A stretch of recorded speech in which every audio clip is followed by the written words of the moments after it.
I went to Korea for the first time and it was absolutely amazing. I tried so many new things, got lost, took pictures of all the ads I found on the street with the idols in them, and even collabed with a few.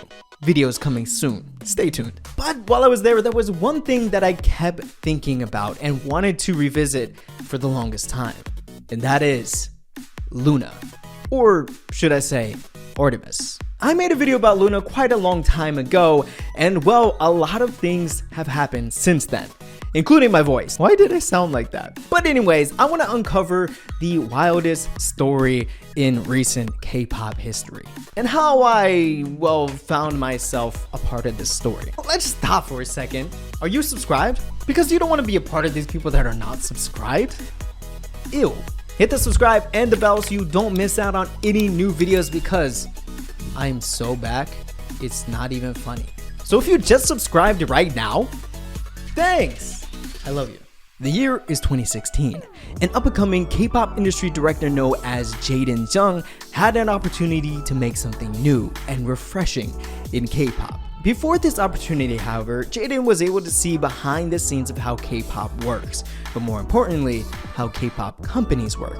To put it simply, Jaden was a visionary, helping create the looks of iconic names in K-pop. From JYP Entertainment with groups like 2PM, Wonder Girls, and Miss A, to Willem Entertainment with Infinite and Lovelyz. And as a video creative director at SM Entertainment for names like EXO and NCT 127. Just to let you know that he was responsible for how your faves looked and was marketed to the world. But back to that opportunity I was talking about earlier. Jaden became the lead director, the main visionary for a whole new group from scratch that kickstarted this whole wild journey we're about to take.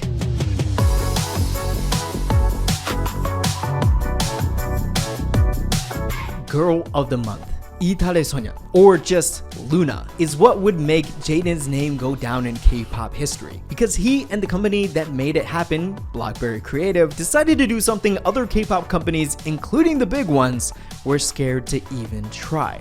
As many of you may know, LOONA, before debuting as a group, were made known to the public one at a time with their own songs and music videos, then as subunits, and finally all together as one group. And that process of debuting doesn't come cheap. While researching for this video, I found a number floating around that it cost $9 million to debut LOONA as they did. But I actually think that's a low estimate. I wouldn't be shocked if it cost 10 to 12 million actually. But aside from the solos and the unit debut process that they had, what set LOONA apart from the rest, and what Jaden had a big hand in doing, was creating the LOONAverse. As K-pop has continued to evolve rapidly, I feel like storytelling has become obsolete. Companies find it more simple and probably cost effective to have their group promote with just a great song. Storytelling is something you saw more in the past in maybe like second generation K-pop groups. But for LOONA, it was another instrument to literally create a universe to get invested in and wanting to see the next episode. The next episode being the next comeback. With Jaden leading the direction and the look of LOONA, there was a just as talented production team behind the sound of LOONA.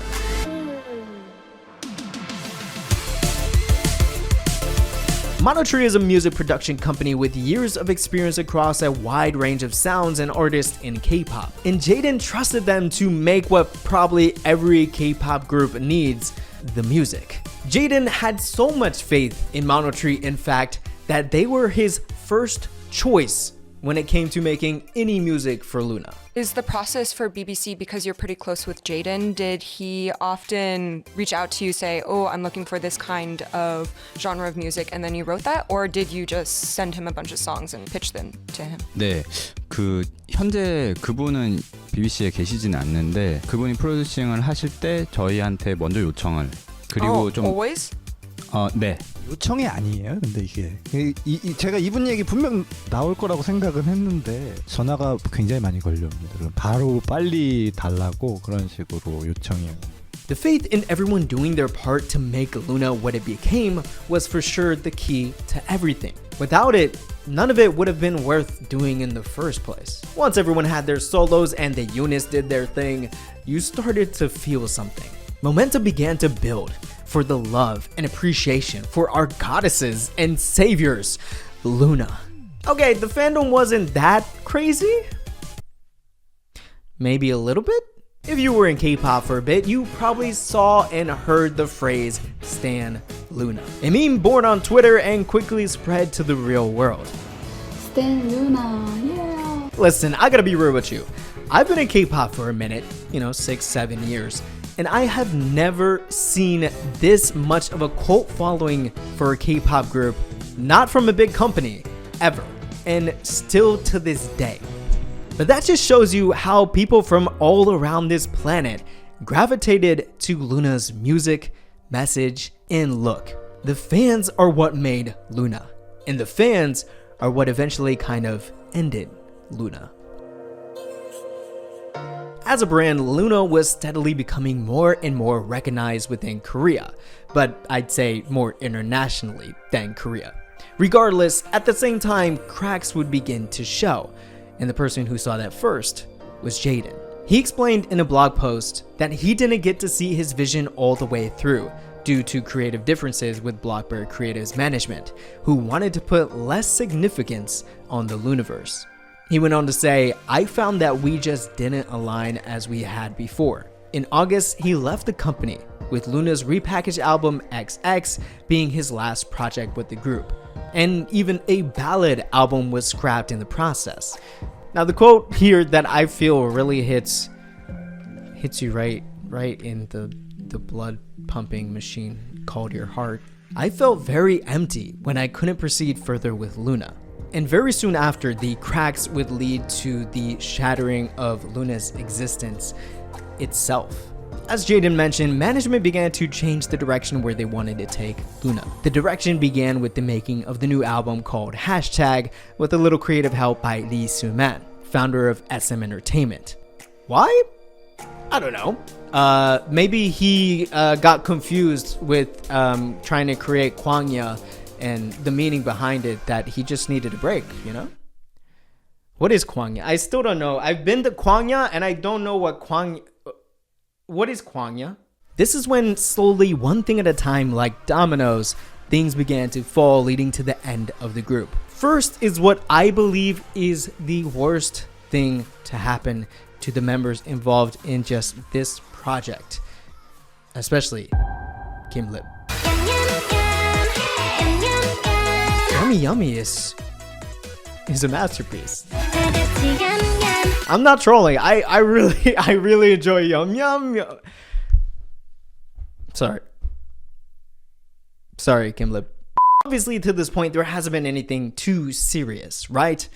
Well, that is until Chu filed an injunction on her contract with her company to get her contract terminated. Basically, Chu was becoming pretty popular, working with numerous brands and having her own shows like her YouTube show.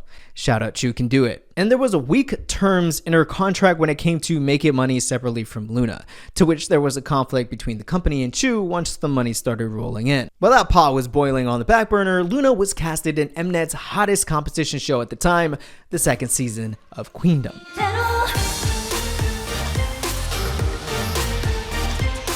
Sharing the stage with other girl groups like Brave Girls, coming off of the resurgence of Rollin', Vivid's the successor of G-Friend, solo artist Hyolyn, Mnet's newest group Kepler, and veteran group Huchesonya, or Cosmic Girls. LOONA proved how much of a monster they are once they hit the stage, and it was a close race for first place going into the finale, but LOONA would end as the runners-up.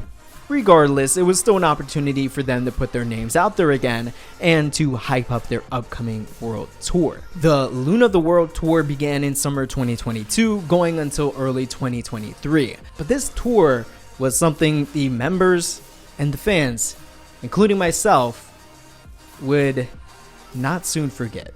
Touring can be extremely exhausting, and LOONA felt every bit of that. Ever since I became an Orbit LOONA fan, actually at this moment. The music videos in black and white, I just noted this, man!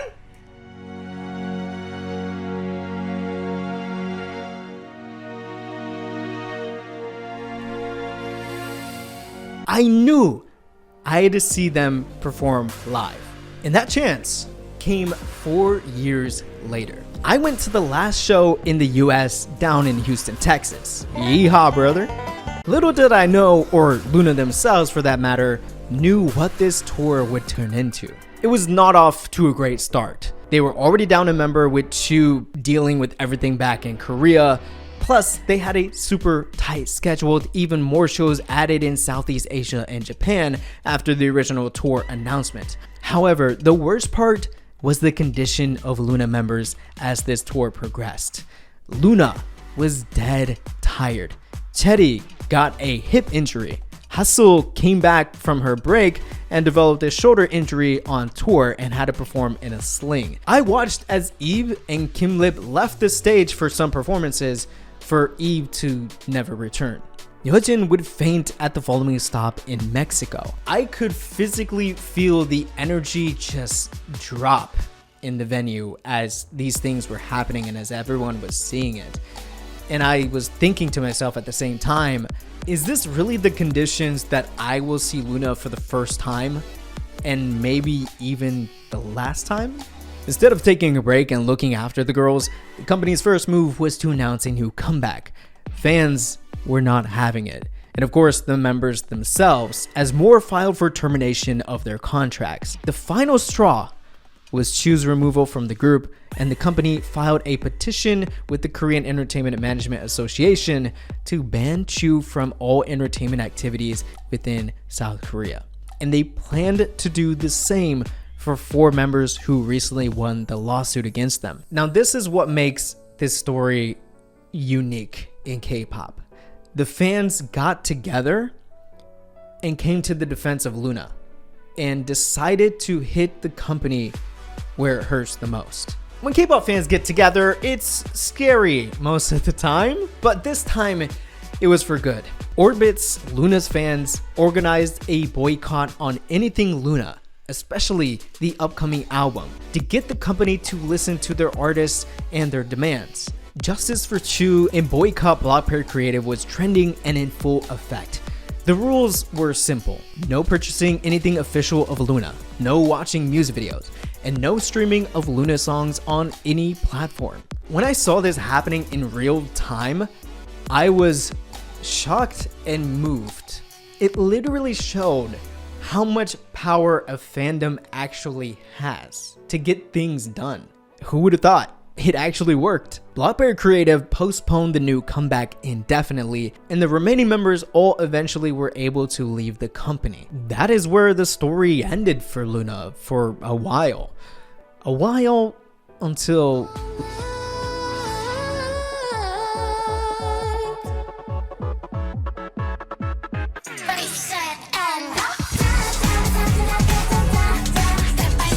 LOONA didn't exist anymore, but the members were still out there in the vast universe, waiting to be brought together once again. And beautifully, they did. The man behind LOONA, the one who started it all, continued the story. Jaden and Jeong, since leaving when he did, worked as the creative director over at AD Creative for their boy group Only One Of. But at the same time, he co-established a brand new label called Modhaus, who is home to rising rookie girl group who I like to call LOONA's little sister group, Triple S.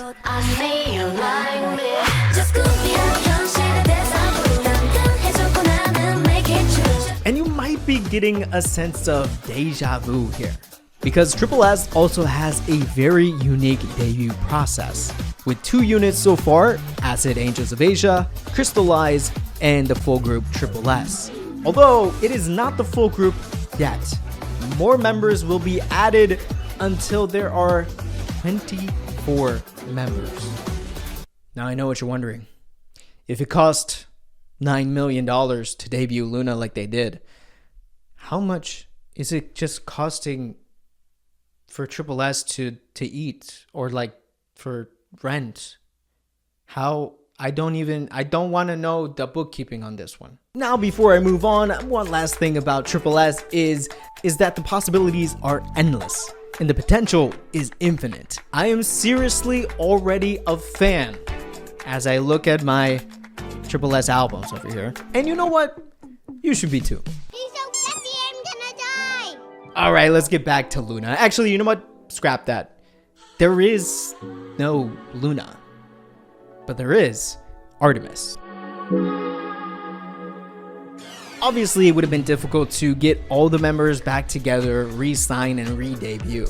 And it was. Some members signed with a separate company. Chu was already doing her thing on her own.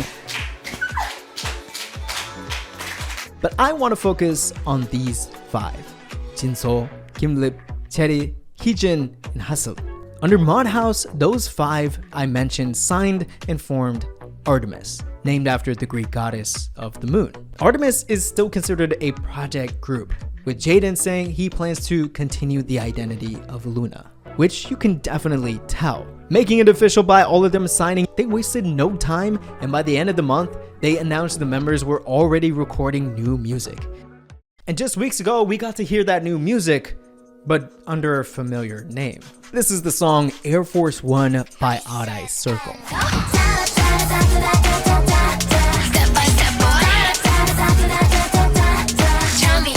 Odd Eye Circle was a unit created during LOONA's pre-debut process back in 2017.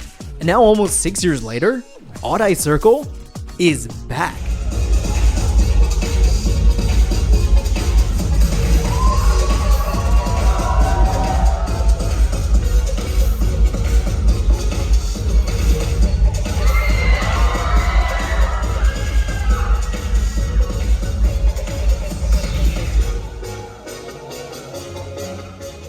However, you may be asking yourself, how come Odd Eye Circle can use their name while ARTMS can't use Loona? Well, Loona's original company, of course, copyrighted Loona, but when it came to Odd Eye Circle, the subunit, they filed the copyright for Odd Eye Circle like this. Just search for anything Odd Eye Circle from back then, and you'll see it in every performance and YouTube video. Because of the addition of the group's name Loona with a slash in the beginning, this makes just using Odd Eye Circle a totally different name under the law. You know, after hearing myself say that, I put the call out. Any university, community college that wants to hire me to teach a K-pop 101 class, that's actually one of my dreams of mine, hit me up. Let's make it happen. Harvard, Yale, the big ones. University of Phoenix Online. So then what? Actually, wait, hold up. Why does Air Force One sound so familiar? Would you look at that? Monotree made this song. The whole gang is back together. So then what can we expect from the next chapter? Well, Heejin was teased in the music video of Air Force One, and Hustle has yet to be involved in promotions till this point. There is even a European tour announced for Odd Eye Circle. But what I'm excited for is literally anything, because I have been there from the beginning. I saw the rise, the fandom grow, the members evolve no matter the circumstances. And I want to see that lightning in a bottle be recaptured to energize the next saga of this story. Loona, ARTMS, Odd Eye Circle, and everything in between was a moment in K-pop that if you witnessed it, will never leave your memory no matter how much time passes. And you know what? When I met them, they were like super chill. I mean, it was so chill. I mean, it's just so chill. It's so chill. And really, the whole reason I even tell you this story is it's an example of belief. Belief in a vision for a group that you didn't even know if it was gonna work. Belief in fans that were devoted to their idols. Belief in Jaden being there when everything looked like it was over. And belief in the members to keep going. In fact, there is still belief for all the members to return together once again. 먼저 컴백 축하드리고, 컴백 자리지만 어쨌든 이달의 소녀 얘기를 안 할 수는 없을 것 같아요. 지금 컴백하시면서 팬들이 이달소 완전체에 대한 기대가 엄청 크거든요. 혹시 여기에 대해서 멤버들은 어떻게 생각하시는지 좀 알려주실 수 있을까요? 네, 저희 이달의 소녀는 일단 해체한 그룹이 아니기 때문에요. 이 부분에 대해서는 굉장히 가능성을 열어두고 있다라고 말씀을 드리고 싶고요. 근데 다만 저희가 이달의 소녀라는 이름을 저희의 의지대로 자유롭게 쓸 수 없기 때문에 조금 조심스러운 부분이 있는 것 같아요. 그렇지만 가능성을 열어두고 있다라고 생각해 주시면 감사하겠습니다. 네.